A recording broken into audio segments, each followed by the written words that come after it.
Good morning, everyone. Welcome to Office Hours Saturday. It's great to have you here. If you're watching us on YouTube, you can find out more about what we do by going to officehours.global. Our first hour is general discussion around media production, and our second hour is usually something we want to spend a little bit more time on. Today, it's a whole second hour of Q&A. So if you've got questions, fire up Mukana, get those questions into us, vote the others up and down, live chat with the other producers. If you're not yet in Mukana, you can go to askofficehours.global. That's askofficehours.global, or you can go to the QR code right here to get there. That is the easiest way, 24/7, to get those questions off the top of your mind and in front of the panel here. Speaking of questions, let's dive right in. TJ.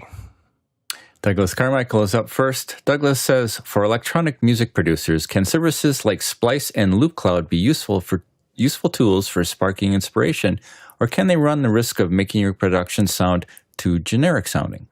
Alex? Yes. so yes, they can do both.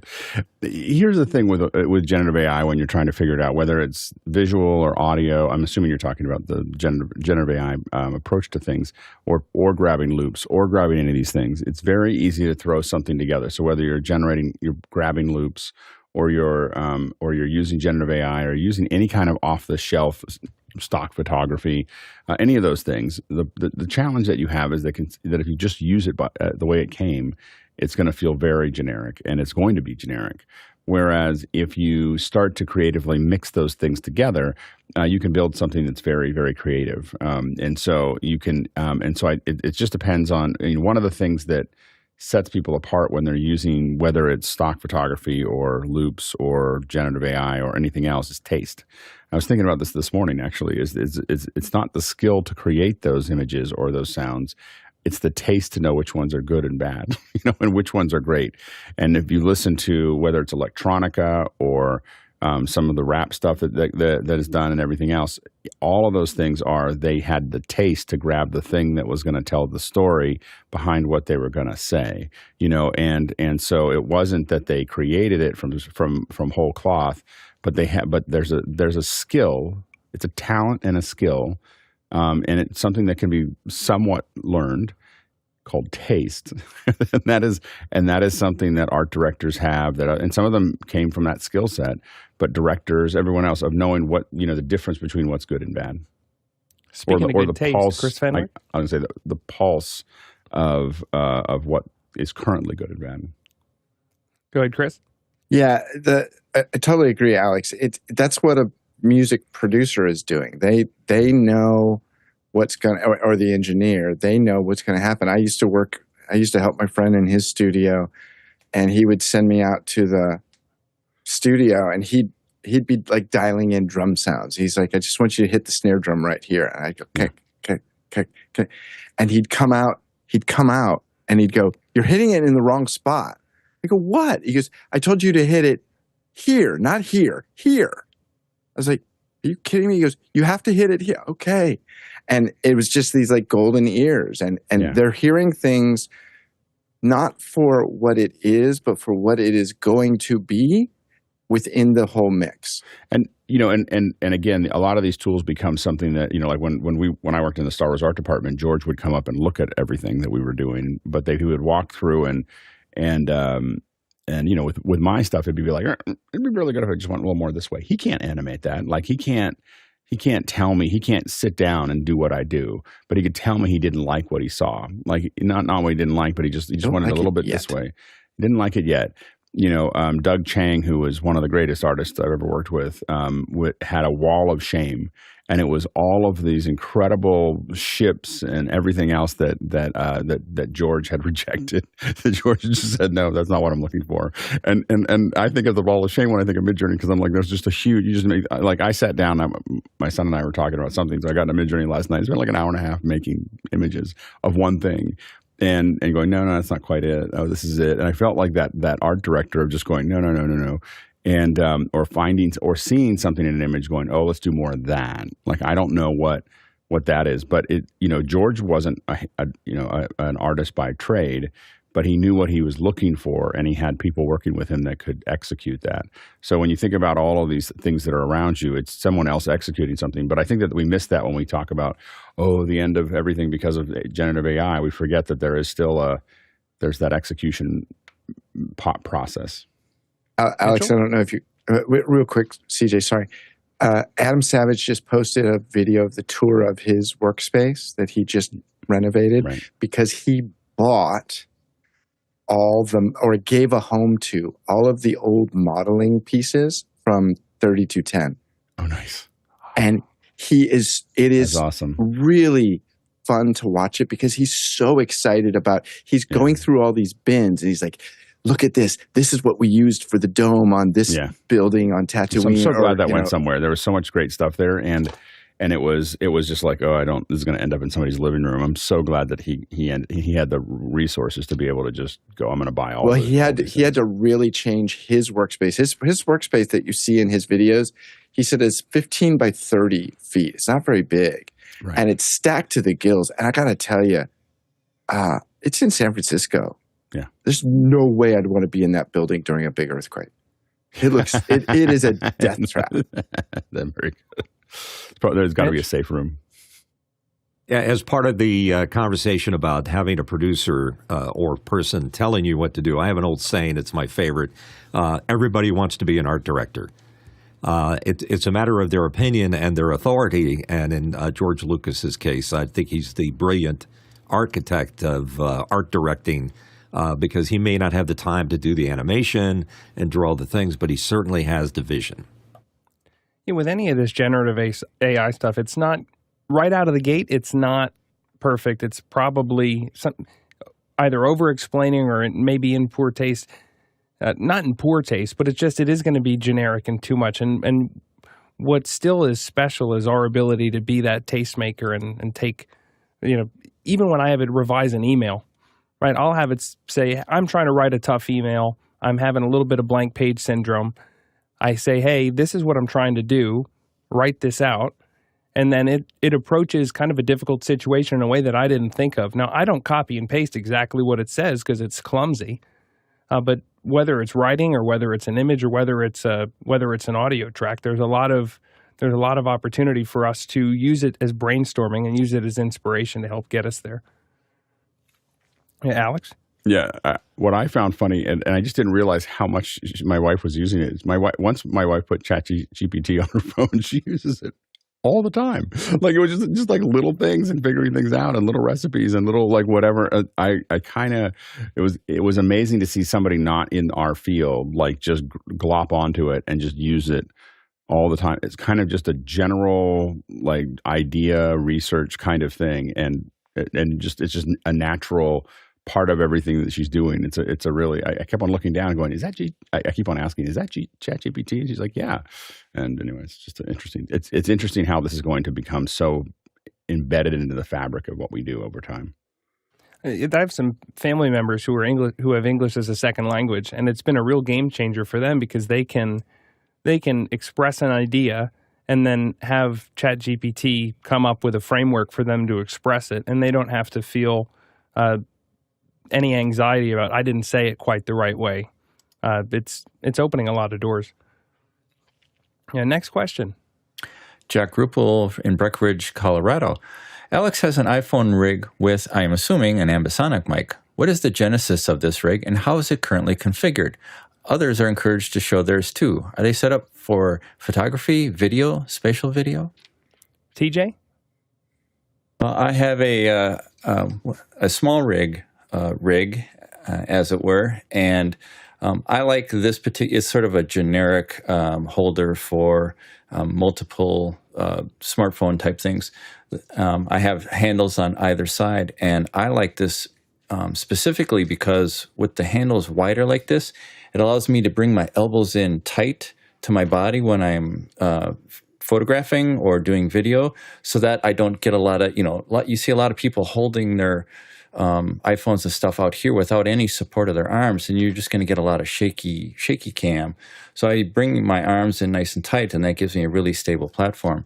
Then I have a top handle here, and with the additional mass that this gives to the phone, if I'm walking along, I can hold it by the top, and it will, the additional mass of the rig smooths out the phone, so it's not all shaky. And as I'm walking along, it's not quite the steady cam vibe, but at least does help smooth out the video a bit. Alex? The current rig I have is it's a small rig as well. Now, I got the smaller one because I wanted to put these lenses on, because the problem is the 1X lens is, the 1X sensor is the highest quality sensor on the phone. And so I wanted to be able to add lenses to that and not necessarily jumping to the other lenses to do it. I've got 2 handles on either side. I actually think what I'm going to end up doing is getting what TJ has and trying to put this phone inside of that, in this case, this rig, inside of the other rig. So it's kind of like a small rig inside of a small rig. And the reason for that is that when I put the handle on this side, or I do anything over here, I end up with a I can't get my power and USB in. So it becomes this is a mounting problem on this side, which I'm sure that they'll fix somewhere in the future, or I'll build another piece that comes out here.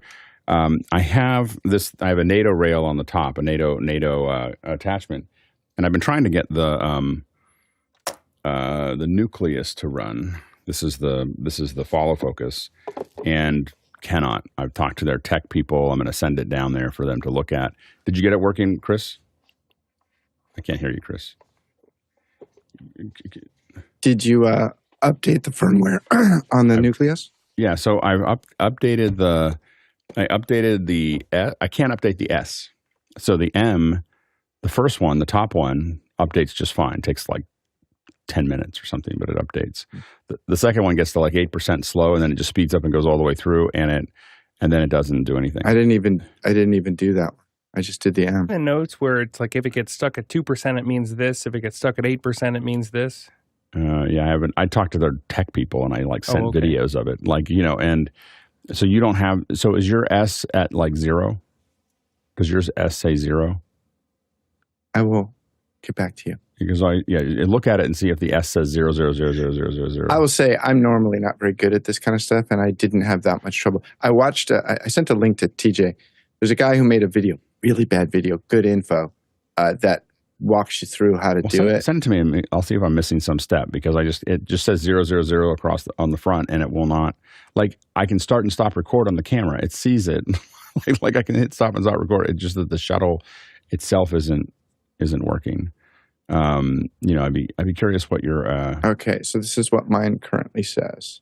Yeah, see, so the 230713, that one there, mine says 00000. I think that I got it didn't one update right. So did you do factory reset? I have done a factory reset. Yeah. I followed all the instructions, and I can't get that bottom one to update at all. Were you standing only on your left foot as you tried to do it? Because that's in the video. Give it one more try. It'll be fine. All right. I got outside of the Tilta. I'm not quite as iPhone small rig turducken as Alex is planning to do, but I've got I put the small rig just on a monopod like this. That way I have a little bit extra weight on the bottom, which helps smooth it out, and I can widen out my grip. I also can have a nice smooth pan when I want it. Also, when you're taking your family portraits, it's nice to just be able to say, hey, this thing's going to get to be 6 feet high. So it's really exciting to see all the stuff you can do now that the phone shoots real video. Next question. From Douglas Carmichael. One thing I've noticed as I mix my latest track is that making an element in the mix mono that doesn't have to be in stereo field helps a lot with clearing up low-end mud. Have you done that a lot? I know most live mixes are mono. Mitch? Yeah, Douglas, I don't mix songs for a living, but I do a lot of commercials and productions. And I always start out with a mono building of the tracks. In other words, you place most of your stuff that needs to be in the center channel in the center. So if you got bass needs to be here. It doesn't need to be off to the left or way off to the right or any kind of special effects on it. And when you go to do your mono compatibility, it's going to play nice with the mono as long as the bass, which is meant to go everywhere, is in the center part of your channel of your mix. One of the interesting things back in the old days of radio is we used to get 45s that had stereo on one side and a mono mix on the other. And the reason for that was that a lot of AM stations were mono back then. All of them were. So the reason for that is that they did a special mix just for the mono versus the stereo, because you can end up muddying up your mix if you start placing instruments in the wrong places in the sound stage, so to speak. So best to start mono, as you're suggesting. If you start putting your bass on the left channel or the right and then adding effects to it, that will definitely muddy the mix up and make things really bad. If you'd like some songs to compare, we were just talking about it pre-show. Listen to the old Patsy Cline song, Crazy, and how well that was recorded. And all the instruments are so very clear on where they are. And if you listen to that in mono, it's still the same way. On the other hand, another hit song that I love a lot, but unfortunately I think it's a bad mix, After Midnight by Eric Clapton. It's a great song.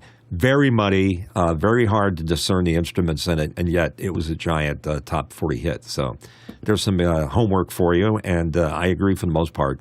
Keep it in the center channel. Alex?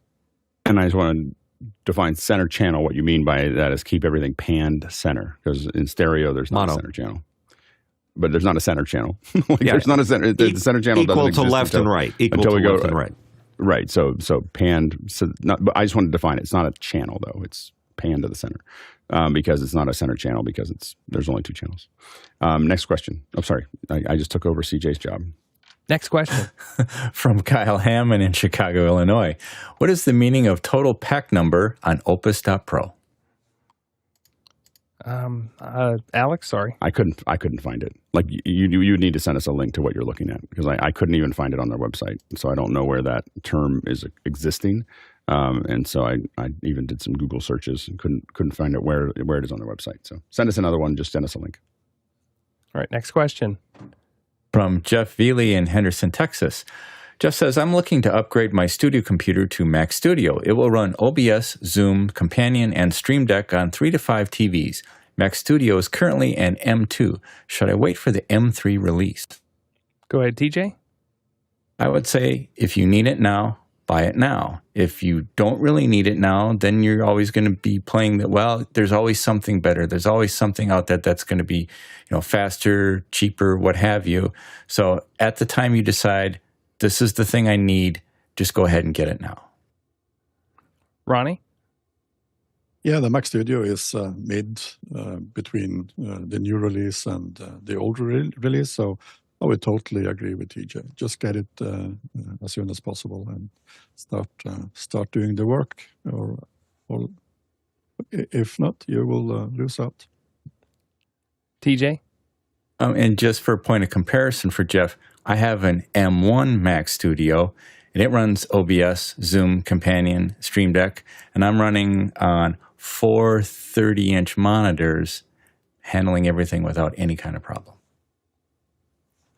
Next question. From Ande Dole in Berlin. We have a 2ME Constellation HD, and I want to have more I/O. Should I go for a 20 by 20 video hub or pay a bit more and go for a Constellation 4ME HD with 2 Supersources and 4 Multiviews? Samuel? Well, if it's really I/O that you need more, then I would probably go for the switcher, the 4ME, because it will give you 24 outputs, and for the inputs, I would think of the router as more if you want to route more things to and from the switcher. So that's the way I would think, at least. Alex? I almost never buy a 20 when I wish I had a 40. Like I just let you know, like the 20 fills up so fast that it becomes painful to use, because you always need more than that. When you start to realize what you can do with the router. If I was picking between those two, I would absolutely get the Constellation, get the extra super sources. You'll have as many outputs. I tend to not like that. I tend to like to have a router outside of that, but that Constellation is really built like a router. So you can even send routing commands to it. So I think that I'm going to back away a little bit from that. Because I oftentimes use my Mini that's sitting here as a router, like I'm routing screens all over the place, and so I think that I'm going to say that I would get the switcher. Next question. From Jacob Goodnight in Indianapolis, Indiana. CJ, what is the small monitor displaying graphics behind you?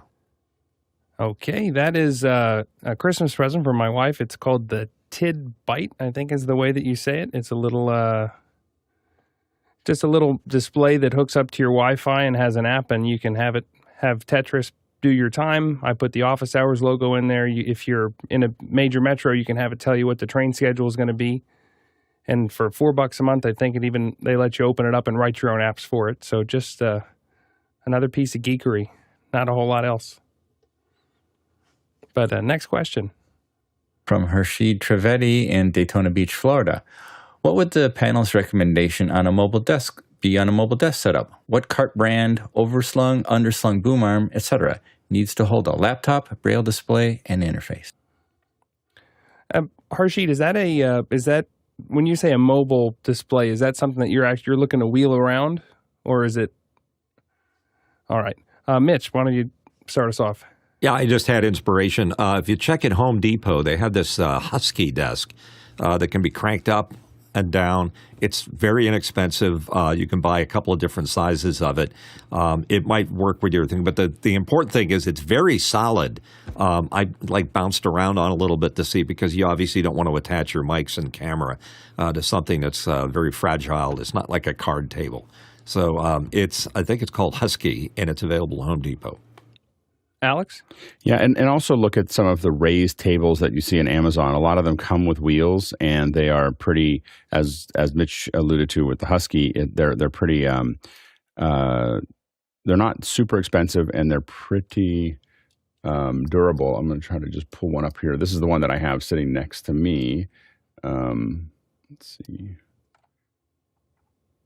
Oh, it's not available anymore. But anyway, I'll show you the one that I have, just so you get a sense of it here. This is this little, I don't know, it's a Fazebo.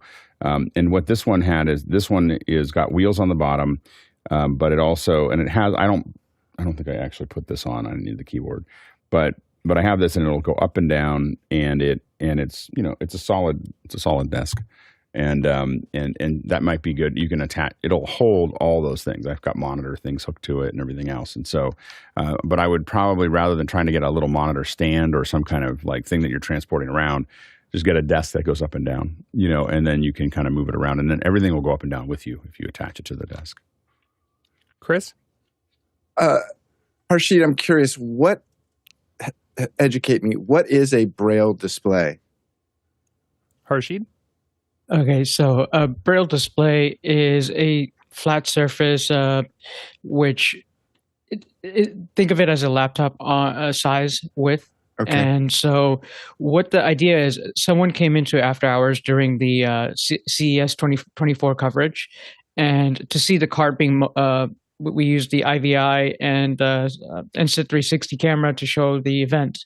Well, the conversation came to, I don't have a desk to hold a boom arm. So then came, okay, how do we solve that problem? So the gentleman basically wants to get a desk where he could drop his laptop, drop another device, maybe even your Korg or just think of a Korg or any other extra devices. Sure. And then what's going to be able to hold a boom arm? So should he go overslung with like a RODE LP or a Elgato LP with the underslung boom arm? So we're just trying to help him trying to find and source these pieces of equipment. So like Alex's idea is really nice with the raising up and down type of desk, but I just personally haven't seen it literally. So I wanted to get the panel's opinion to see what boom arm. I suggested get the Elgato LP, because that's what the underslung just keeps everything away, tidy.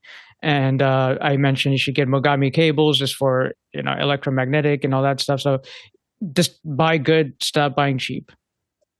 And then would this be portable, like to throw in a car and take someplace, or just roll around the house? Just to roll around the house. Right. Just a mobile desk setup. Right now he has it on some random desk, some random place. So I feel if he's going to do a podcast, going to do anything online, he could just have this cart, turn on the computer. He has his boom arm ready to go. He has his RE20 microphone, and that's the type of microphone that he's using. And then he's using a Behringer one of the Behringer models. I don't remember the model name, but just to get all those pieces of equipment on a desk, and then that's going to be that mobile rig where he just sits at that mobile rig and he could get his stuff done. Yeah. The other comment I would make is if you have a choice, always lean toward the bigger wheel. We had that discussion yesterday. Big wheels keep on turning. I would make something from scratch. What I would do is I'd build it out at 80/20 and build exactly what I wanted, and then put a nice wood top on it. And then the other thing that is worth mentioning is regardless of what desk you choose, a lot of these desk mountable, whether it's a desk mounted tripod or a desk mounted mic arm, avoid desks that have a bevel, because a bevel desk is going to make it difficult for that thing to clamp on there.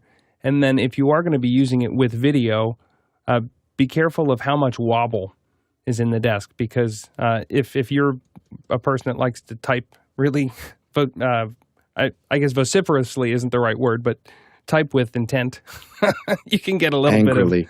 Bit of, and yes, angrily. You can get a little bit of bouncing up and down. But that was, anywho, next question. From Ronnie Hasse in Tromsø, Norway. Is there a way to reduce the sensitivity on the Nanocontrol when controlling the level of SoundDevices MixPre3 or 6? Chris? I don't think so, Ronnie. I think what you're looking at is the limitation of like a 20 millimeter fader. I think what you really are looking for is something that has like a 100 millimeter fader. That, as it turns out, is one of the big selling points of fancy mixers. I go, it's got an 80 millimeter fader, and it just gives you more sensitivity. Harshid, sorry. Wrong hand. Skip. Oh, Ronnie? Yeah, and a 100 millimeter fader would probably make the controller a little bit too big. So the nice thing about the Nanocontroller is it's so small and so sexy for the mute button to work for me. I actually took a little piece of, for the up-down fader, I actually took a little piece of Velcro and I stopped it so that I could just move it up and down. Like I physically put a block in it so that I couldn't make it go up anymore, because I felt the same thing. I couldn't get it to stop just where I wanted it to. And then I'll also, I'm sorry, go ahead. Nope. I was going to say, I joke that I move my mic 1 or 2 luffs away. But the reason for that is I know I don't touch anything in my audio chain, and I do something that any audio engineer will like cringe at, because it doesn't make any sense, especially if it were an analog console. But the fader that my mic is on, I push it all the way up, and then I adjust the gain until it's right. And so I know if I want to fade up my mic, I just push it to the top. And then I get over the, it's too sensitive because I wanted to stop it right there. Now I just push it to the top. Done. Next question. From Jeff Veely in Henderson, Texas. I've turned off auto join for 2 Wi-Fi networks, but my Mac still auto joins. Any other suggestion? TJ? Yeah, go ahead and into your settings, you should be able to tell your Mac to forget this network. And if you do that, it should forget it and never auto join again. Next question. From Jack Ruppel in Breckenridge, Colorado. Critics see the Vision Pro greater than 2 hours standalone, used only when immersion necessary, equals a small sweet spot visually and temporally. Drastically changes how we see 2D, 2.5D, VR 180 on iPad, iPhone, Mac. Changes everything. Disruptive immersive equals AV Bokeh digital paradigm change. Alex? I think Jack is really excited about the Vision Pro. I think that's the so I think there's a lot of excitement there. I think I'm excited about it. We'll see. Some of us are gonna attempt to order one next week, and see if we actually can get one early so that we can talk about it. So stay tuned for more of that.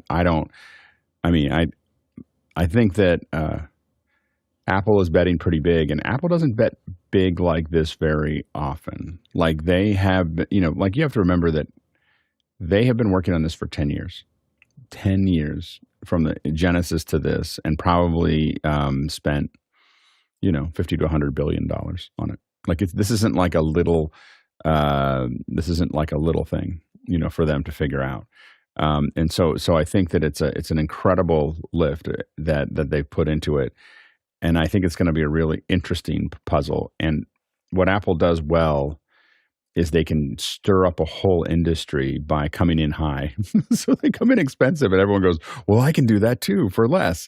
And so you're going to see, we already saw this at CES, that there's just tens of different headsets that now feel like they can enter the market because, or that there's a market that's above $500. So they're like, oh, I can come in at $1,200 or $2,000 or whatever. And they're not seen as the most expensive thing in town. And so I think that it's going to be an explosion of stuff. I don't know whether that explosion will last, and I don't really care if I can bid out some work. So, my whole thing is there's a lot of fun as producers. What we want to look at is there some fun there for us? Like, do we get to go create some cool things and some great experiences over the next couple of years? And I think we will. And so I think that you want to look at it that way rather than trying to figure out whether it's going to be the next big thing. Are there some opportunities to go make some cool things and learn some things about how people interact? And I think that there are. Next question from Andre Dole in Berlin. How did you like the CES coverage of Guy? The mic was a real good choice in my opinion, and the Insta360 a clever addition to the built-in camera. Harshid? I would say fantastic. We have another member, Jesse Kessler, who also comes in with that Sennheiser 46, or I think that's the model number. Anyway, but the ideas that we all come about, so we've all tested out the 360 at one point in time. We had the IVI as a camera, the X2U for an interface, which works really well for a small, compact size for footprint. So again, the only downfall was somewhat of the wheels, but it still did its job the whole way through. The bigger wheels would have just probably helped it when we went to Panasonic, where the carpets were too thick or too they were like a quicksand for with all that equipment on top. But I think the audio quality was fantastic, and the fact that the interface was that powerful. I mean, we even had one person talking a bit too loud, but I think with some adjustments and RFIs and whatnot, I think that would be a really, really great thing to take to NAB, Cinegear, any of these events, because it's this two-man show and it really, really worked well, and the audio quality is fantastic. Mitchell? Yeah, I thought that mic UV2, I think it's called, the device that turns into a USB. Yeah, I'm looking at it right now. Was an excellent combination, but it just cut down on the amount of stuff that was needed. So it was the Sennheiser mic, the adapter, USB right into the IVI, and that made it work well. The only time I saw any problem with that was when people got the mic too close to their mouth and they started clipping. So the gain staging probably need a little tweaking. But and the wheels were a little bit of an issue on the card. But I thought it was pretty interesting that we got as good as any kind of coverage we've ever had. But the secret sauce of the whole thing was Guy. Guy was just awesome at what he does. He could do that for a living if he wanted to. Just has that right balance of approachable good looks and smile and unbelievable knowledge. He just has knowledge of everything that's out there. So I think overall, I think it was an excellent test and a good case for NAB coming up, that maybe we can take that whole setup and maybe just improve it just a little bit for our NAB needs. The IV camera combination did a great job of providing feedback to the people that were being interviewed. They were able to hear us perfectly when we talked. That guy would say, well, what do you think, Mitch? And I would just say, I like that light. Does it interfere with the camera? They heard me perfectly. So overall, I'd give it a 10 as far as coverage goes. Samuel? Yeah, I totally agree with Mitch that the coverage was good. And what I thought was also interesting, the Insta360 link, the gimbal and the PTC removed a lot of the jitter that the other camera had. So it was actually quite an interesting setup. And then they could switch back to the camera and IV to get eye level of the people that were coming in. So I thought it was a very interesting coverage, and it wasn't like planned or scripted, like they were going to go to this booth or this booth. They just walked along, and then there's something. Someone saw something that was interesting, or they looked at the map and said there's something interesting in the area, and then we went by and we saw a lot of cool booths. And so I would say that was probably one of the best coverages I've seen of a trade show. Ronnie? Yeah, I totally agree. It's a type of show I would like to enjoy a lot of times. So if a guy only could just replace the microphone cable with an XLR cable going into the adapter, that would be really great. Harshid? I just wanted to quickly also say thank you to Guy, but the other thing that was really unique is no one needed to control the camera. The audience did that, right? The audience wasn't after hours. So having that fact that we could connect with Zoom to just grab that camera and say, hey, zoom in or move the cart this much. We had a sweet spot where we found a lower third spot where every product could be zoomed in, taken out, then popped over to the 360, keep walking, you get to see the surroundings, and you go back to the IV camera. So the fact that Zoom and having the audience members in after hours, or any room for that matter, that connectivity was really, really interesting. Alex? Yeah, I think as we keep on experimenting with conference coverage, it was really interesting. I only got to see a couple minutes of it, but I think that we're experimenting with something that I just don't see a lot of other people doing, of really just kind of wandering around and walking. And I think that there is this power of just wandering around and walking, like not trying to tie it into I think that what made it, not trying to turn it into a show, but really just kind of wandering about and letting people see what this is like.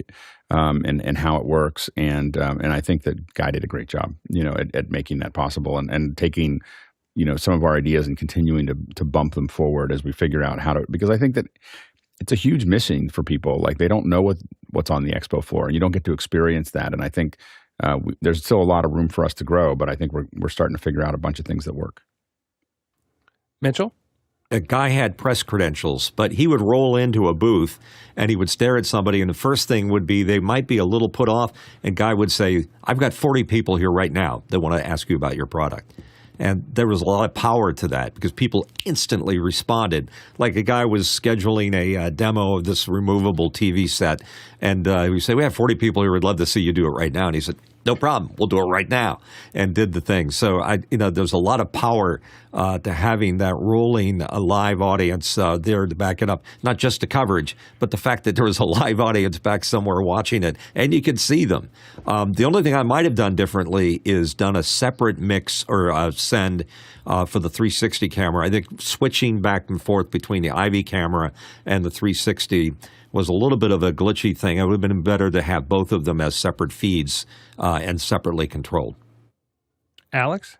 Yeah, one of the things when Pixcore did these, when we did these kind of live wander around through NAB and Macworld and so on and so forth, we did something very similar, which we had a couple hundred people, 200 or 300 people watching at a time. And we would say the same thing. We've got a couple hundred people that are behind that camera ready to take a look at your product. Can you show it to us? Now, what we did and what we could probably, Guy just did this by himself or almost by himself. We had a running producer, so we would identify the next booth, and that producer would walk up and go, "Hey, we're coming your way. There's behind that camera. There's 200 people, and they're coming to your booth. Do you have someone that can sit and wait and talk to them?" And same thing that Mitchell said, it made a huge difference. So that's probably something we can add as we move to NAM or NAB. Just a reminder for everyone, the show is run and driven by your questions. So if you've got questions, hop into Mukana and get them into us. If you're not in Mukana, you can also go to askofficehours.global, which you can also get to by going to the QR code right there, or again, askofficehours.global to get more questions in for us. And once you're in Mukana, you can also vote those questions up and down so we can focus the show and know exactly what to focus on. But let's keep rolling. Next question. From Chuck Hodges in Tuolumne, California, via the QR code, when an industry-leading company's actions don't match its stated goals or mission statements or fails to meet expectations they have set to the public, how do you approach this? What should you do to help convince them to be better for customers? Alex? It depends. You have to look at what they're, there are sometimes when organizations or companies are making decisions that are, they have to say what they're going to, you have to have a goal of where you're trying to get to, and then you may make a decision that goal is no longer achievable. So I don't know what company you're talking about or how that, or what that actually looks like, but I would say that you have to make decisions about what those are. It's one of the reasons I know that within our organization, it's one of the reasons we add things so slowly is because I know that if I take it apart, then I have to deal with it. so we I tend to be resistant to new things as much as I possibly can, mostly because it's something that we have to make those decisions, and kind of look at what's going to happen next. So all organizations have to keep on adjusting to what they're building. You have to allow them to do that. But I don't know exactly what you're talking about. So without more specifics, it's hard to answer that question. Next question. Also via the QR code, on a Hawaii Blackberry Marshall from Oihi, Fairchild audio tools are back on the market with some big names now using their new products, including the 670 re-release. When will we see these Fairchild products integrated into the rest of BMD's product lines like the ATEMSand cameras? Go ahead, Alex. And I'm assuming by Fairchild you mean Fairlight. So the Fairlight, so the Fairlight tools are back there. I think that you've already seen a lot of integration with Fairlight. So they've taken a lot of the technology that Fairlight has. The ATEM's already, all that mixing, all the audio mixing that is in an ATEM comes from Fairlight. All the audio mixing in Resolve comes from Fairlight. Those Fairlight engineers, the Fairlight engineering, all those things. So that the integration's already happening. So between Fairlight, so they still have some of the standalone hardware tools and so on and so forth. But you are already seeing that integration happening right now. Next question. Marielle Jusha Miera in Woblo via the QR code. I asked about HETMA and was told about something called Araksia, but I can't find any info about it or how to get their training. Where do I go to find out more about the industry group Alex talked about? Alex? Yeah, so this is a I couldn't remember it's not a name that I hold in my head very well. It is Avixa, and they're the ones that run Infocom, and so they are the ones partnering with the HETMA. So this is the ones that are funding it, and what they're really doing is making that available because they own Infocom. They're giving them some passes and so on and so forth. So Avixa is the company you're looking for. Next question. Craig McFarland in Boston, Massachusetts. I noticed Office Hours doesn't auto start the video in Mukana. Does auto start not get properly counted in YouTube?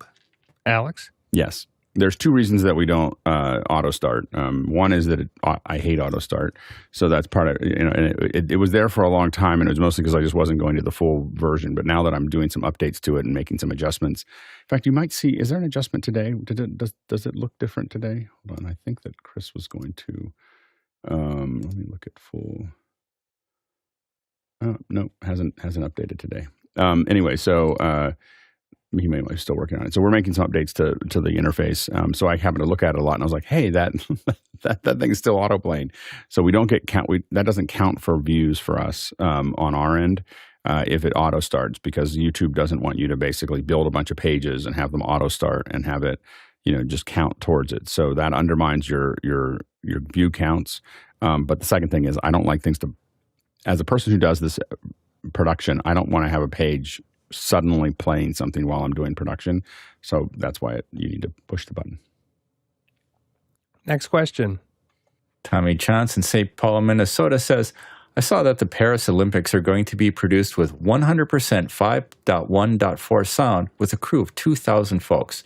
How are you folks prepared to listen to immersive audio? Alex? I can't wait.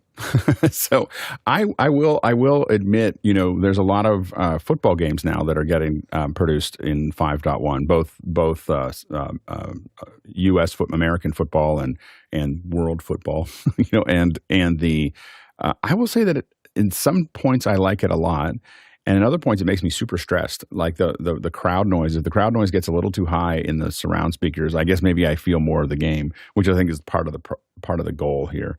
But I do find my stress level goes up a lot when I listen to it. Now, the way I watch football games, I don't hear it continuously for very long because for American football, I skip plays constantly. So I'm sitting there going, I sit there with my controller and just go, if it's a boring play, I just go ahead 15 seconds and just go ahead 15 seconds and just, I start behind and then just kind of work my way through the game. So it doesn't bother me too much, but if I watch it I also notice that if I watched it continuously, I found it to be a stressful event.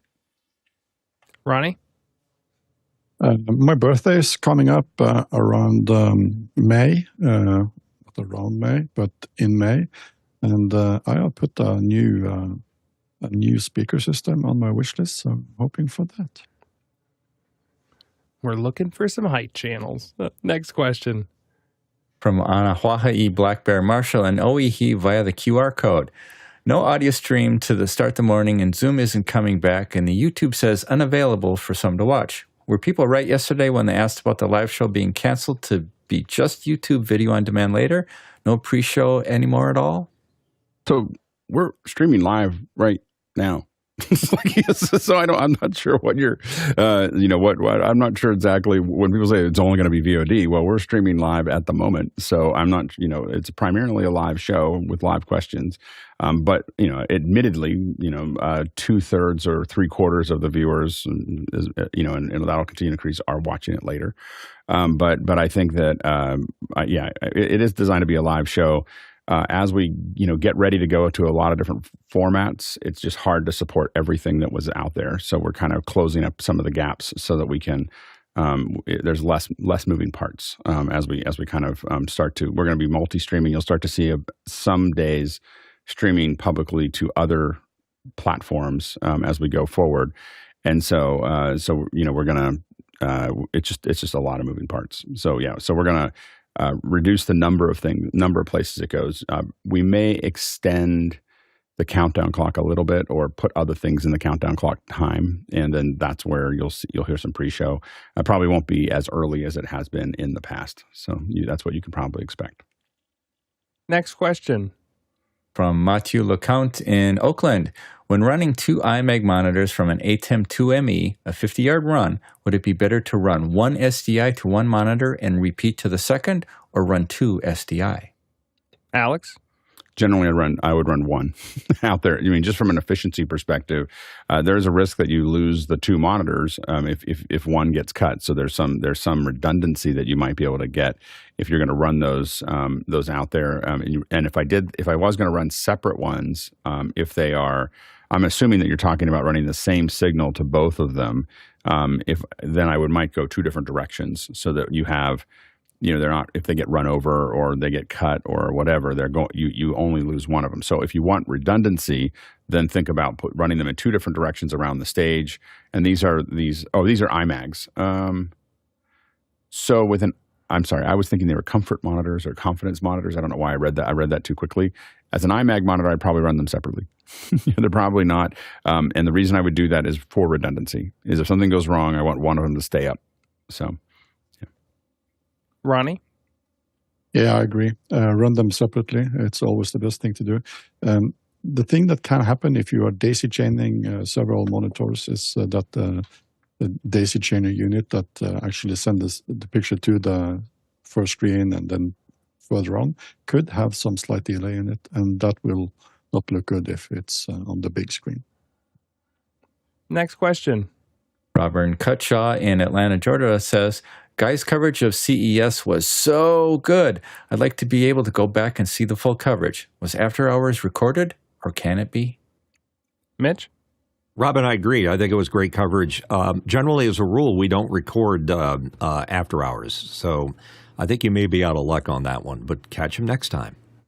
Alex? And we continue to learn how to do all these things and put them together. So all of this kind of what he learned and what we learned watching Guy do that is going to affect what we do at NAMM. It's going to affect what we do at NAB. It's going to keep on affecting what we're moving forward with. Next question. From Hershey Trevetti in Daytona Beach, Florida. Between the tank from one of our members in the past trade shows, how would you compare the setup for CES? Would you take any elements from the tank, or have we found a refined setup with the CES setup instead? Harshid? Yeah, so I think it was Noah Sargent that created a tank or what have you. And I've heard different focus points. Again, I'm trying to understand the visual aspects of them, but what do we feel is going to be a better choice? Is there a new product that we make a blend of, let's say, the IVI mixture with a tank type setup? Maybe do we throw PTZs from, let's say, Sony or anything else on this element? Are the cameras that we have right now good enough? Do we need 3 cameras? So I just wanted to kind of get to people's idea. Alex? Yeah, I think that I think it's a little bit of all of it.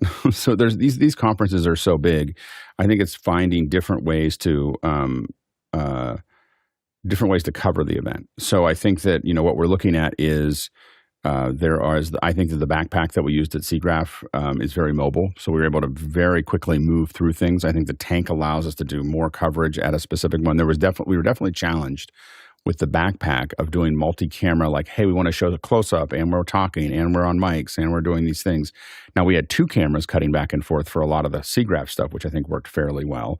And so but that was very mobile. But the tank gave us a certain level of stability and so on and so forth. It also got a lot of people's attention, which was useful. We are trying to get a booth. We're kind of going back and forth with NAB to make sure that that's something that's possible. We'll know next week. We should have it all lined up or not lined up next week, and then we'll go ahead and build out our plan. But I think in a perfect world, we have a tank, we have a booth, we have a backpack, and then the IVI. The IVI, I think, is great for after hours, and I think it was great for us to see it there. Between connectivity issues and visual quality, it's probably not something I would put on our YouTube channel. But I think that sending it into after hours, I think, was the perfect place for it to be. And I think that doing other things on the YouTube channel and then passing it, telling people that there's other places to look at it, would make sense. Samuel? Yeah, I would say like the coverage of CES wasn't like if you talk about technical quality, then it was probably lower than most of what we've done before, but it was like webcams and mostly one person walking around, so you can't really expect it. But when it comes to like the coverage format, then I think that this was at least superior, or probably just as good as what we've done before, at least.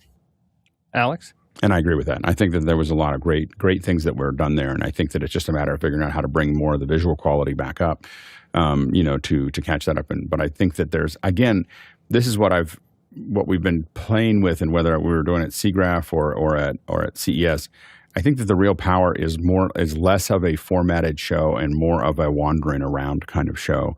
It's something that the expo calls to. Like, it just wants to be. It doesn't want to be a formatted show. It wants to be, and we did this even at NAB last year, where I just kind of wandered around with a backpack and like, let's look at something interesting. Let's look at something interesting. And I think that's going to be the show that all of us start with doing highly formatted shows. When I started covering events, with video and then with streaming 15, 20 years ago, we all started with, I want to build a TV show that does this. And we all end up with wandering around because you just kind of want to be opportunistic in that world. And so I think Guy did a great job of doing that. And what it does lean heavily on is the host. So Guy is a great host, and that's part of what makes that good. There's a lot of other people that would have done that, and we would have been like, oh, we should never do that again. So a lot of why it worked was Guy, a highly technical person who understands how to, address the camera, is authentic, and is able to walk through there. That's a key component to making this all work. Next question. Douglas Carmichael says, for the 2024 Olympics, the immersive mix will be provided by NBC trucks on site in Paris. Would these be locally provided, or would NBC ship the trucks over from the U.S.? Alex? On the back end, some of the folks viewing may be able to give a more technical answer to this, because some of the folks watching our show are probably going to go with those trucks.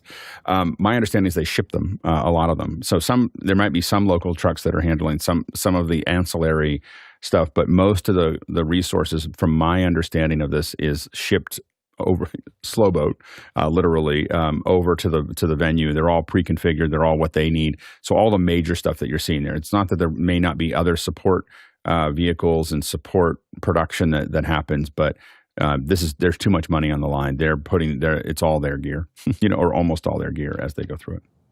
Chris? We had that guy come on from F1. I would love to see a side-by-side, tail of the tape, if you will, sporting reference there, of what the F1 does versus what the Olympics do. The funny thing is that the F1 one is we've had both of them in after hours. Both the Olympics team and the F1 team have jumped in and talked to us a little bit. And one of the things about it is that one of the things that I noticed was for the Olympic team, it's all about how you get it set up for that event, right? And you're building it all up, and it's going to happen once, and then it's not going to happen for another 2 years. F1 is doing this every week, and so there's a different view. So where you see broadcast trucks and tents, that works when you do it once, and you've got 6 weeks to do this. When you're doing it every week or every other week or every third week, at the F1 is really built around these containers, and they're built around moving, and they're built around everything just kind of locking in because they're doing it so many times. It's an incredible, buildup, and we had that great. But I think that it's because they're doing it over and over and over again, exactly the same way. They don't have to adjust. It's other than the track. The cars get the same things. They know where they're going to put the cameras. They know how they're going to do the thing, and I think that that's they kind of have figured out how to rinse and repeat it. But it is the F1 coverage from a pure challenge perspective is probably the most complicated live stream that we see on a regular basis. The other thing about the Olympics is that you have the individual events, of course, but you have the Olympic Broadcast Center. And the Olympic Broadcast Center is basically build a TV studio every 4 years. Or since the Olympics ruined it. Do we really count the Winter Olympics? Oh, jeez. Ow, it hurts. And the other complexity that is just insane with the Olympics is all the languages being supported. I mean, I think that F1 does that too, but you're supporting all these different press, all the different press that's reporting, all the clean feeds, all the comms, we'll try to get, as especially afterwards and maybe even before, we'll see if we can get some of the folks working on that on the show, because it is just an incredible lift. Next question. From Marielle Jusha Miera in Woblo via the QR code. For new people, where do we go to get real, actual industry learning instead of just saying, I learned it on YouTube listening to this person? I want the first one, but mostly just keep getting the second one, and the info isn't always as good. Thanks. Alex? Do it. Find places to do it. You can keep on reading things or watching things, but the best thing to do is to, we have a whole volunteer program. That's partially because we needed to put this show together, but it's also because you get to meet a lot of people. You get to learn how comms work across the system. You get to learn how to build a show. You get to do all those things and ask questions and so on and so forth. Wherever you are locally, try to find somewhere that you can intern. How I got into this industry and how many people, at least my age, got into this industry. I walked into a radio station because I loved music and I thought radio was cool. And I walked into a radio station and said, I don't know anything about this. I will sweep the floors for free. Let me be around it. And 2 years later, I was the music director. And I learned so much in those 2 years. But you're not going to learn it watching YouTube, except for this show, of course. You'll learn a lot, of course. We do the best we can. But I think that you want to watch, there's a lot of things to watch, but I will tell you that most of watching people talk about cameras and production on YouTube is the blind leading the blind. And we're doing the best we can to try to make that a little bit better. I'm not going to say we're always right. We always have an opinion. We always have some ideas. A lot of us have some production experience. We're doing the best we can to answer your questions. But I just bang my head on the screen about half the time that I'm watching YouTubers talk about how to do production. It is just backwards and upside down. So it's just I will tell you just have to work with production people to kind of learn how to do that. And I can't speak enough for how powerful iteration is. Just getting the reps in and doing it every single day or every single week or just on a regular cadence. The brain's a muscle like anything else, and it gets you good at it. I thought I was pretty good and understood LUTs and cameras and sound and all that stuff 3 months ago, and then I started trying to do it every day. And it was just, I I was amazed at how much I didn't know and how much I needed to get better at it, but the practice helped. As we approach the top of the hour, we're going to just have a couple reminders for everybody. Number one, we have the panelist meeting is immediately after the show today, so that's for current panelists. If you were at the new panelist meeting next week and now you want to graduate from just the basics of how to do it, and we want to get on to just what's the business of the day with the current panelists, that's going to be immediately after the show.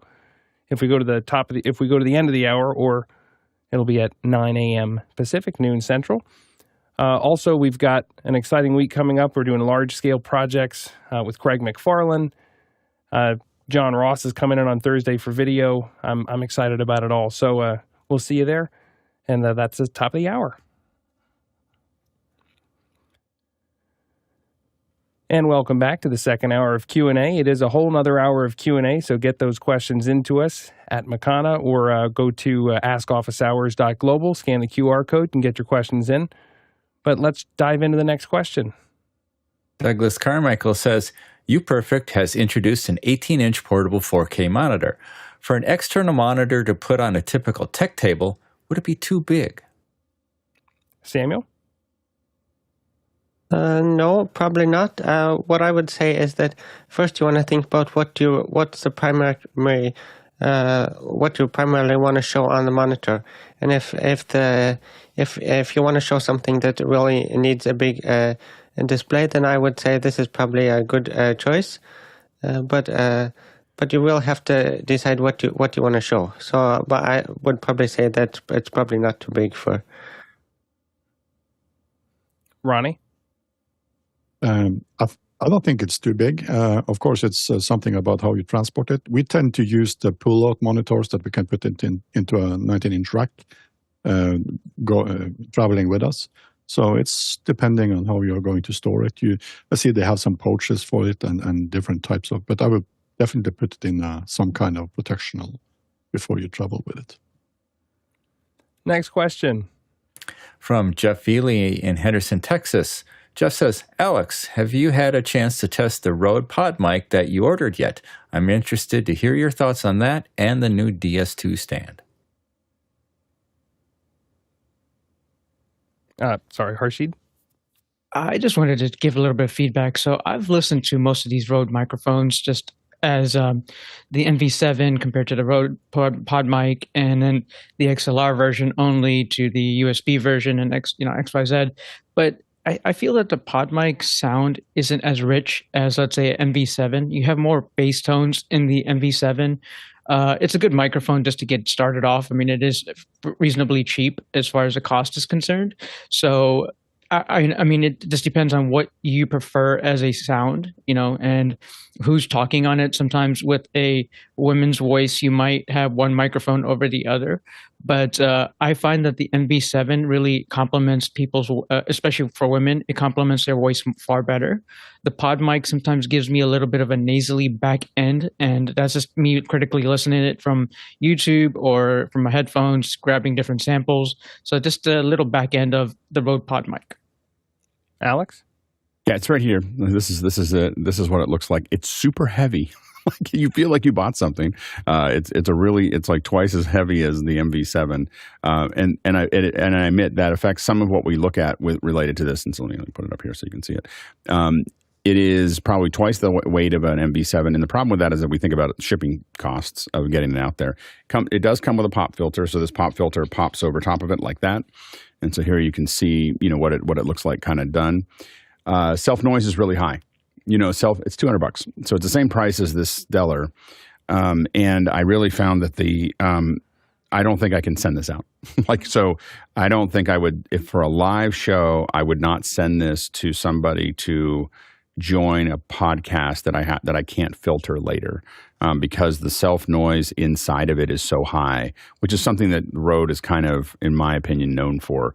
Which is that they just have noisy components. It saves them money somewhere, but I have a shotgun mic here, and without the noise assist filter, I find it to be unusable. So anyway, so that's my problem with this, is that when I turned it on, and I can even turn it on for the show. We've got time, so I'll let Mitchell talk for a second, and I'll just plug it in. So just wait 1 second. I'll let you listen to it. All right. Go ahead, Mitch. Yeah, the interesting thing about microphones now is it's becoming a fashion choice for a lot of people.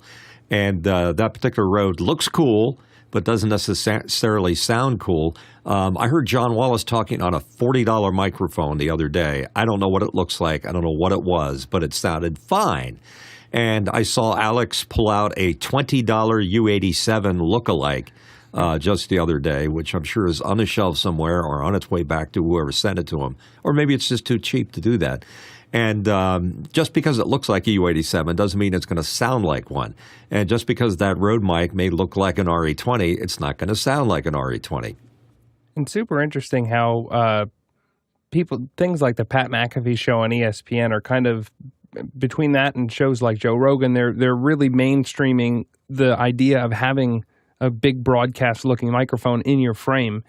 Now we're going to need to get to, okay, here's how you use it, and here's how you talk. Here's how you need to think about self-noise and think about those other things. Yeah, the CJ, I was going to say, I keep my mic out of the shot because I'm just not into having a big, expensive microphone. If I was going to do that, I'd pull this guy out behind me. So I don't need to have all that. Looks like Alex is ready. We cannot hear you, sir. Okay, go ahead, Ronnie. I turned sorry. I turned noise assist off so you can really hear the full issue. So I assume you guys can hear that noise. So it's a little sharper than the Stellar, and I've gained it up a little bit. So it's it's obviously a lot less sensitive, but you can really hear a lot of self noise in that mic. A remarkable amount of self noise coming out of that mic. And so that's my complaint. I think, obviously if you were, I can turn it up so I can adjust for some of it. So I can go in here, and this is actually probably a good example of noise assist. So noise assist is set at 0. I'm going to start increasing it here. Now that's noise assist taking all of that out, but you can hear it a little bit. You can hear it like it's pulling at my voice a little bit because it's turned up to, this is noise assist at 16. And so I don't, this is turning it way up to get rid of that. But when I turn it back to 0, but that amount of noise is not something I'm going to spend $200 a pop on, to get. So that's this would be good. This would be fine for $50. At $200, it needs to be a lot quieter. And the Stellar obviously is a lot quieter than that. Does the Stellar come with the shock mount? It does. At least I have the shock mount. Yeah. For $200? Yeah, 170. In fact, I think 170 now. Yeah. It's the other thing I'll say about that, Alex, and we did head-to-head with the 102, my 102, my TLM 102, which is one below Chris's. Chris has got a 102. No, I have a 102. We're talking I have a 102. Now. Oh, you have 102. Okay, I thought you had the one, because 103 is the jump. The 102 is like $500, and the 103 is like $1,200. And so anyway, I didn't go that far. Anyway, we did it head-to-head on the Stellar, and we decided that the Stellar, I sound better in a Stellar than with that. Anyway, so I'll go back. So while you guys talk for a second, I'll switch back so you can hear it again with the Stellars, just to kind of clean your ears. So anyway. The noise is troubling for sure. The other thing that I'll say about it sounds like I'm on a phone. Like it's so compressed. I feel like I'm talking to him through the phone. I just wanted to show if I had a phone sitting here. Ronnie, you have a phone? I have a phone. I'm going to do one more test before this. I heard some other noise here, so just give me 1 second. I got to test one more thing. So we got time. So I'll let you guys keep talking. All right. Talk amongst yourself. So this is a VoIP phone that I need for my job. This is not a house phone, but I have an extension and it rings in my office. It looks like the same phone that Mitchell has. Can you hear me, CJ? Can you hear me? Can we get a 2-up of those two guys with their loud and clear technology? Yeah, medium size with extra pepperoni. Thank you. And an orange juice, that's fine. See you tomorrow. Orange juice. Ronnie, I keep stepping on you. I'm sorry. Go ahead. No worries. It's fun. Just remember that microphones, for our viewers, that is, remember that microphones is sometimes specified for a specific use. and all microphones does not work for everything. So I have decided to use an MV7 in this room because I need the extra fixing of audio in my room. And of course, if you have a Stellar X2, you need to, as Alex always try to inform us, it has you need to treat the room with silencing remedies to get the good sound. So for viewers, just be sure that you not choose the microphone for aesthetics or just because everyone else uses it. You need to choose a microphone that is fitting for your needs. And I'm really glad that we're having this conversation, just because I've been trying to build a Zoom kit for non-technical people, and choosing a good microphone that folks will be comfortable with is a big part of that. So this is great. TJ? Yeah, and just before Alex jumps in, one is kind of tailing on what Ronnie said. There's a microphone for a specific room, but there's also a microphone for your specific voice. A lot of microphones will have different frequency responses, and they'll have, dips and valleys and whatnot in certain areas, and some will complement your voice and some will just wreck your voice and just make you sound terrible. So if you have an opportunity, do a little testing and kind of listen to yourself critically.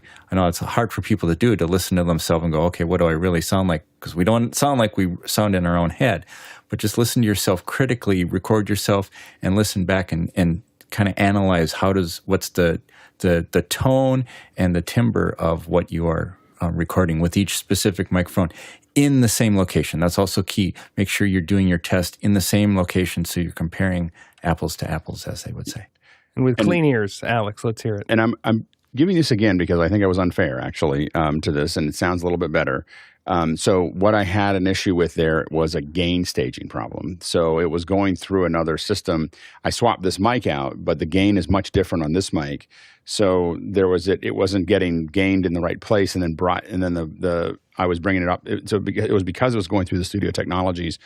I've changed that on that end. So instead, what I'm done here is this is the same noise assist that I have on the Stellar, and this is about -8. There's other noise going on in my room. And it is, or -7 right now. Sounds great. Yeah, it sounds pretty good. Yeah, so I want to say that it. Can you turn the noise assist all the way off again? Yeah, I can. And there's two things that you'll hear there. One is the pump for my pool that you don't hear when the noise assist is on, and then the other one is, but you hear that high pitched shh. That is the mic. So again, I wanted to be fair. I realized I'm on a show with their mic. I want to be fair to say it's not as high as I just showed it. It's still higher than I would use to send out. It's still higher than the MV7. It's still the self noise is still higher than what is acceptable, but it's not as bad as what I showed earlier in the show. And I just wanted to make sure that we backed that up and said, this isn't, but it's still a lot of self noise. So what you're saying is you still don't like it, but you don't like it less. Yeah. Well, I just didn't want them to. I can imagine a bunch of angry emails from them just going, "It never sounds like that." Here they come. Yeah, exactly. So I don't hear as much noise now with I think it sounds fine. No, higher gain. Yeah, it's definitely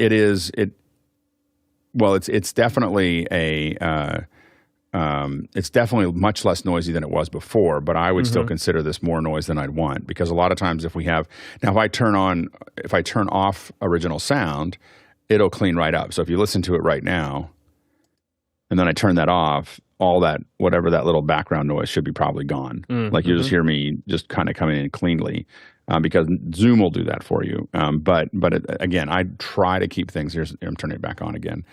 I try to get as clean a signal as we can. But again, the price of the mics, we did a great show yesterday with Jacques Pepin.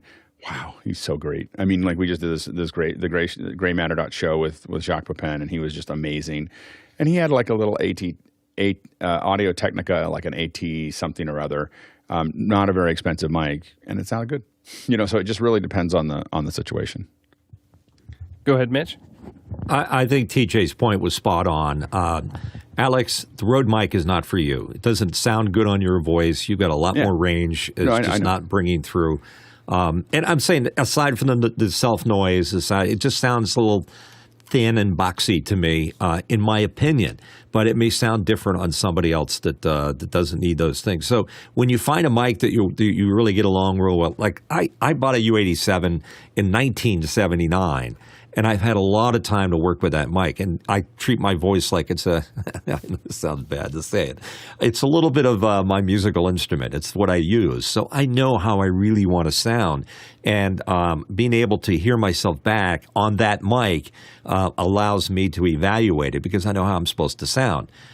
It's not the same with every microphone. Like I'm using a 414 right here. It's close, but it's not as good as this guy behind me. But for what I'm using it for, it's perfect because on a Zoom call, how can you really tell that much difference in the audio quality? It's pretty good, but it's not pristine like it would be in a studio environment.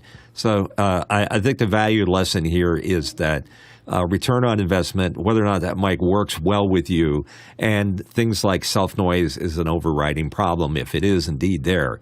So I think that the Stellar mic is the perfect mic for you. I've heard you on your Neumann, and I've heard Chris on his Neumann, and here's CJ on this particular Stellar. I think both of you guys have found the mic that works best for you. And the other thing that I think about is like you need to record, even though Zoom is not the most pristine audio format that is going to it's not the most pristine medium to get the best sound through. You got to start with something good if it's going to get degraded over Zoom. You've got to sit in front of your computer, in front of your microphone, record yourself into QuickTime, record it with mic A, with mic B. Like I tried for 2 months the Stellar X3 because I just thought the bigger was better.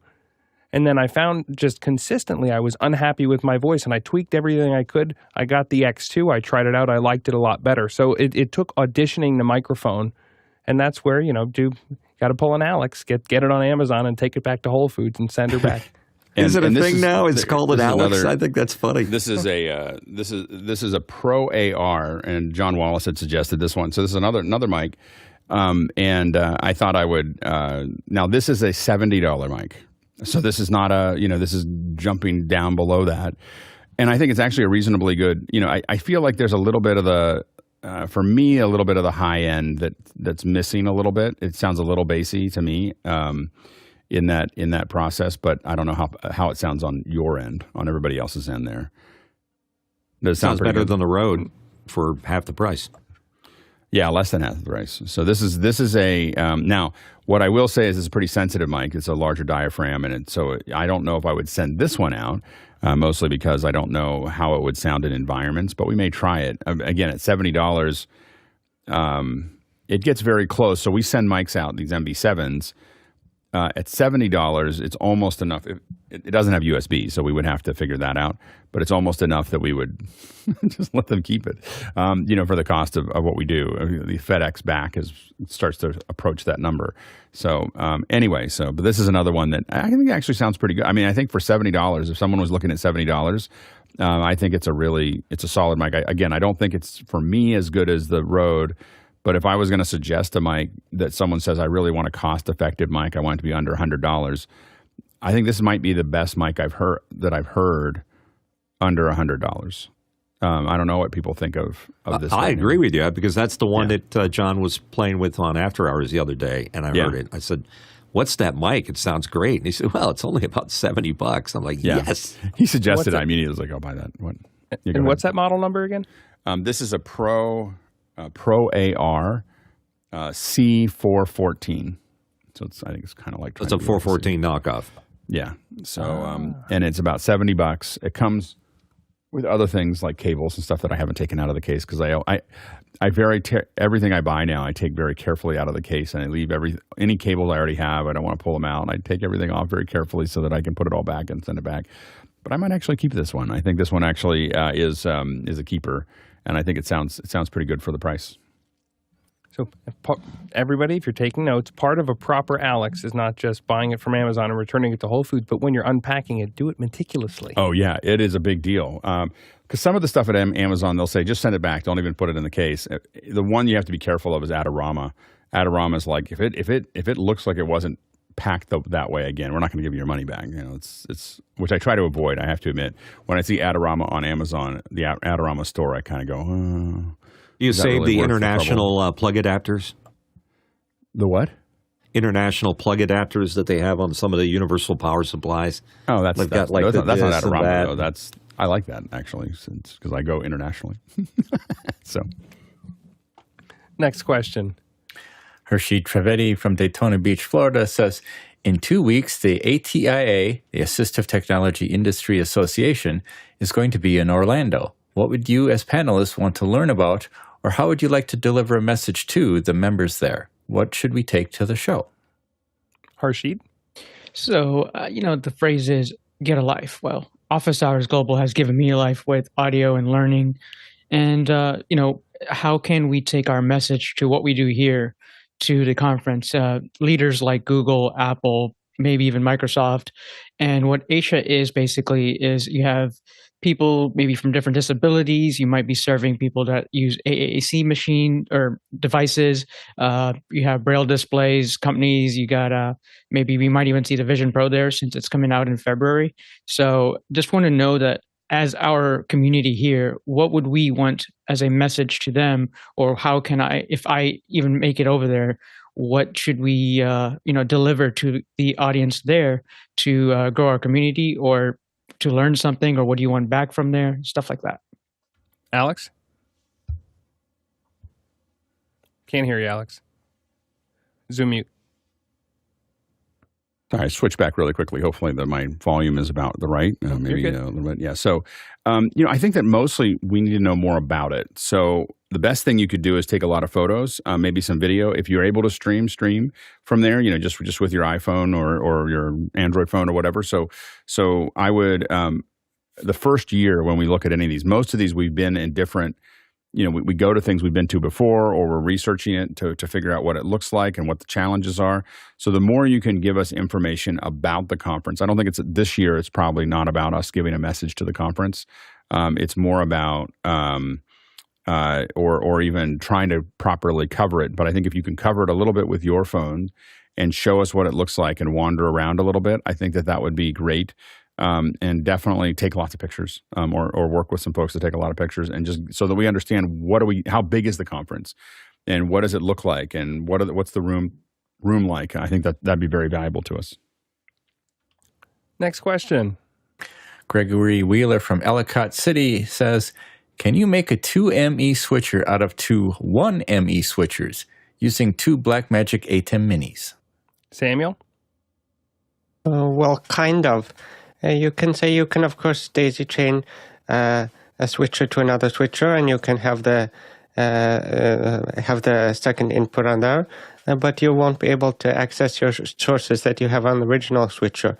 And also you have to think about if you want to output this second output to some other place, how you're going to do that. You'll probably have to do the output of the second switcher instead of bringing it through your main switcher. So it's kind of works, but it's kind of a janky solution.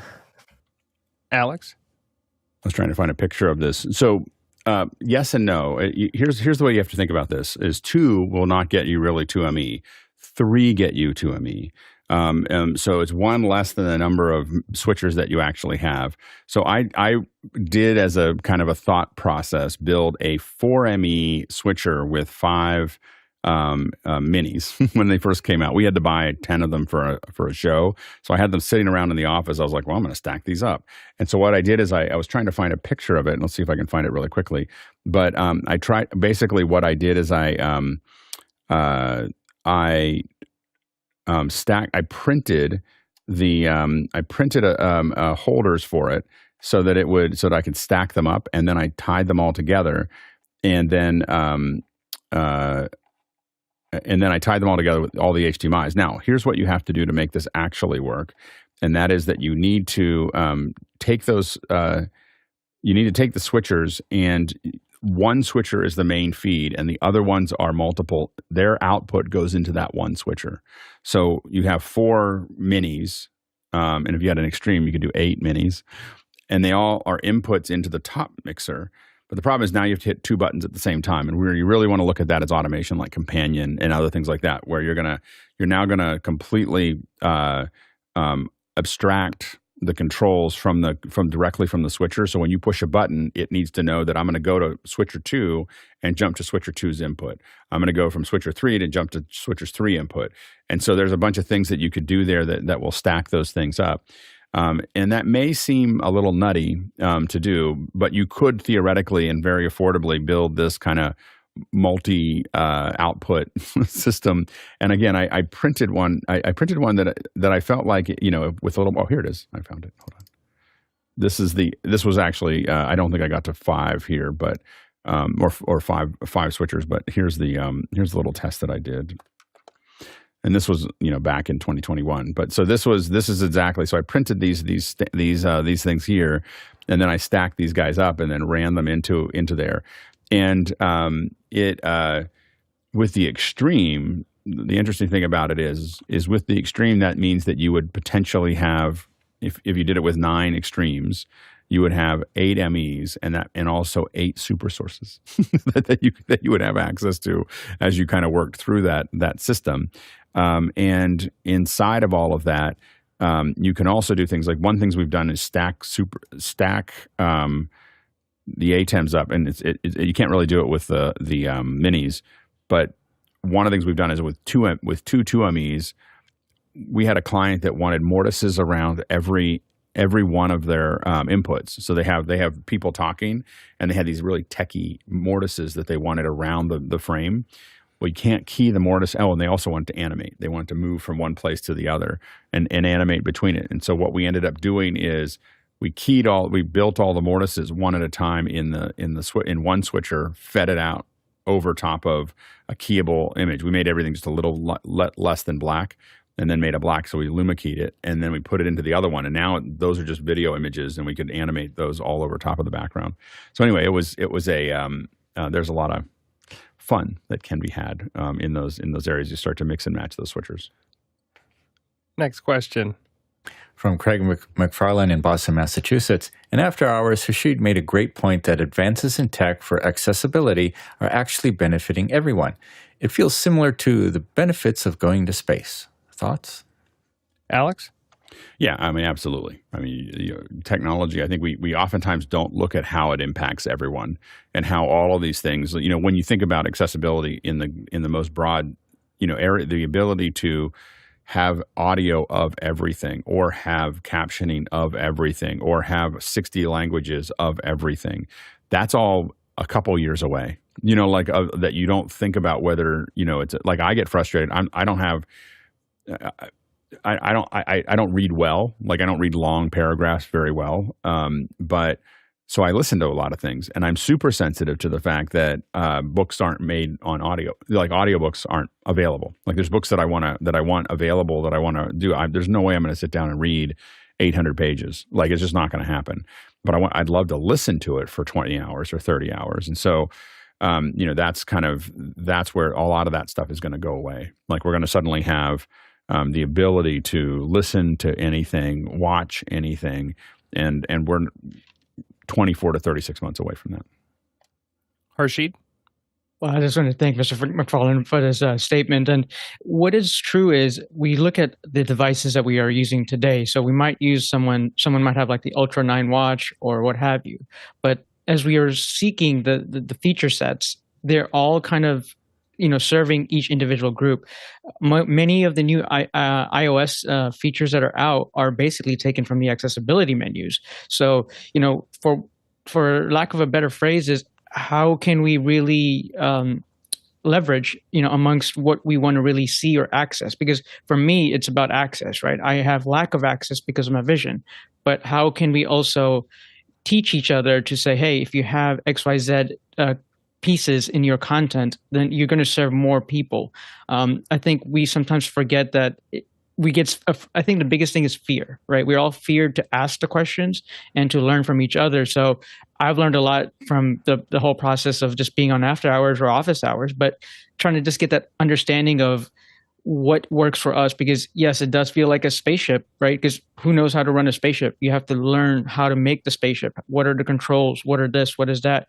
And sometimes some people might find software is the way to go. Other people might find that a hardware tactile button is the way to go, like a Korg Nano or something. So just a little bit of feedback there with how do we really merge our industry of audio video. And of course, everything can be virtual. We've proven that. We've proven it time and time. But some people still give you a fallback and say, no, you have to be in person. So how do we mix these accessibility things and sprinkle a little bit of this and that and make a really nice pizza? Next question. From Robert Cutshaw in Atlanta, Georgia. Robert says, there have been some good suggestions to convert XLR mics to USB. Any suggestions for converting a USB mic to XLR? Mitch? Robert, that's a very Robin, that's a very interesting question. And I looked at it, so I don't think there's anything purpose-built that will do that. But I looked around my office and how would I do that if I had to do it right now? I would do it this way. I would get my AVO analog single-channel output. There it is. And that's an analog output. I would put the USB version on the output of the microphone, get it on Dante, and then use this. Now, it's kind of kludgy and messy, but it would work. So that's probably one of the reasons why you don't see a purpose-built device to do that. Alex? And latency would be a real problem. So the conversion back and forth, you hear it being off by only a handful of milliseconds will drive people crazy, and you need to be able to hear your mic at zero latency. It's why your mics oftentimes have headset mounts in them, is to make sure that you can do that. And so I think that would be your real challenge. Next question. Andre Jolet in Berlin says, what's the proper audio sample rate in Zoom ISO when outputting to vMix via NDI, 32 or 48K? Alex? I do believe it's 48. I don't think I think 48's the number. 48's always the number. If something doesn't support 48, then I go, well, that's broken. And so 48 from a professional distribution, 48 is the right number. 44.1 is a distribution format. It is not a production format. So 48 is a production format. 32 is junk. I don't even know why they make that. So 32 is junk. 44.1 is what you get on your CDs and what we deliver to for consumer devices. 48 is the production sample rate, and you should not vary from that because everything sits on 48, or they should. They're not professional if they can't do 48. Mitchell? Yeah, we've moved well past 32-bit sampling. I think it was in the early days of broadcasting with digital.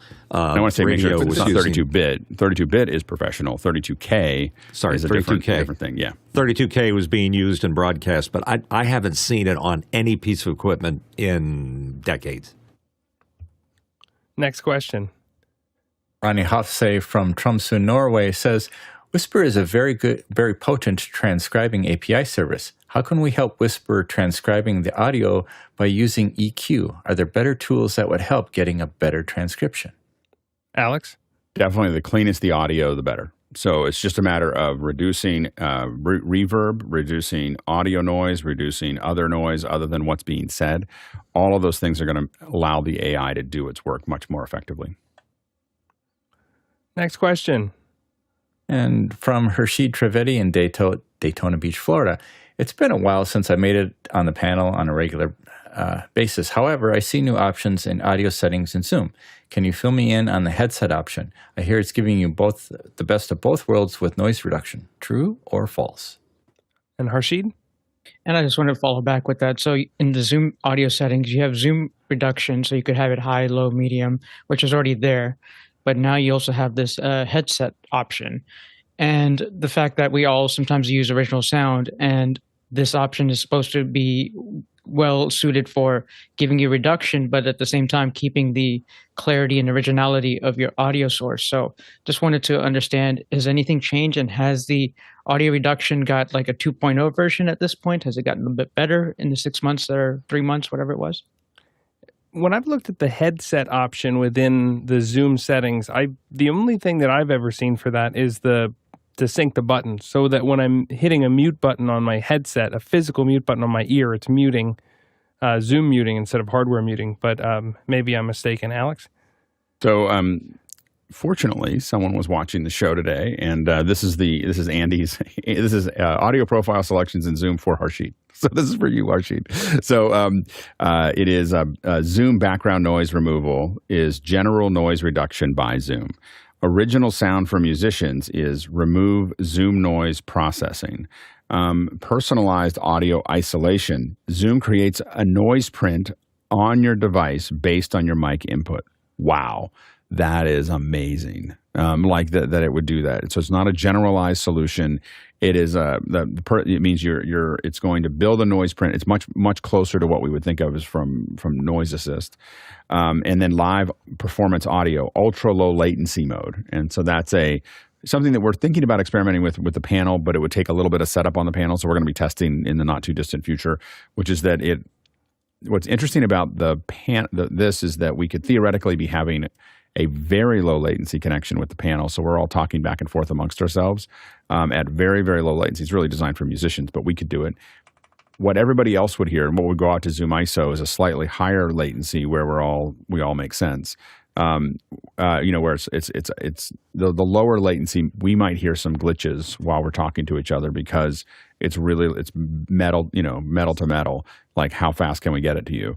And so but it'll feel more, we'll feel more energy, but what it'll deliver to everybody else and what it would deliver to Zoom ISO would be slightly higher latency, but it would, be more stable.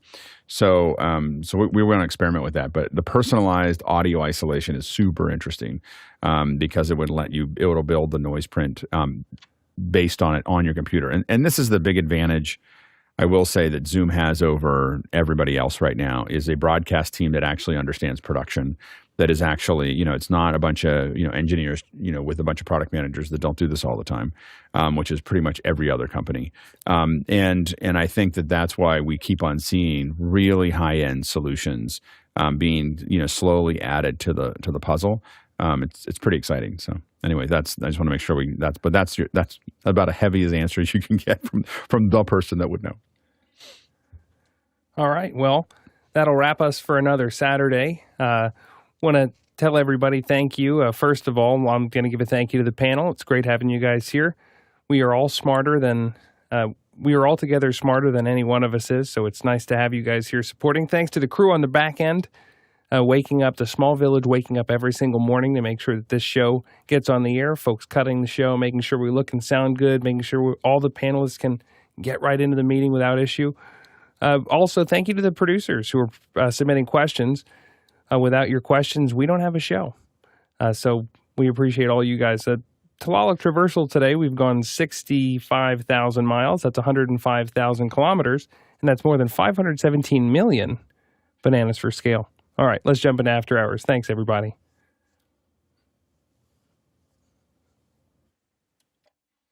Panelist meeting in 25. I kind of feel like I should get a whole bunch of mics out. We should do a mic session where we just go through mics. Maybe we'll do that. But we got to set it up with where we can just crossfade them and not have to patch them like you were doing. No, I'll work on that. Maybe I'll even pull out the Alex, Scorpio. And you better alert Amazon that this is coming because there's going to be a lot of mail going back and forth. I'll just take the ones I have right now. Like I won't. Yeah, but whatever you ones have, we're all going to buy. I'd like to recommend we set up an affiliate link before that show. See, there's the problem. I honestly don't think anybody would mind, Alex. Yeah. I think we're thinking about it. So yeah. All right. Thanks. Thanks, everybody. Good luck getting your Thank you, everyone.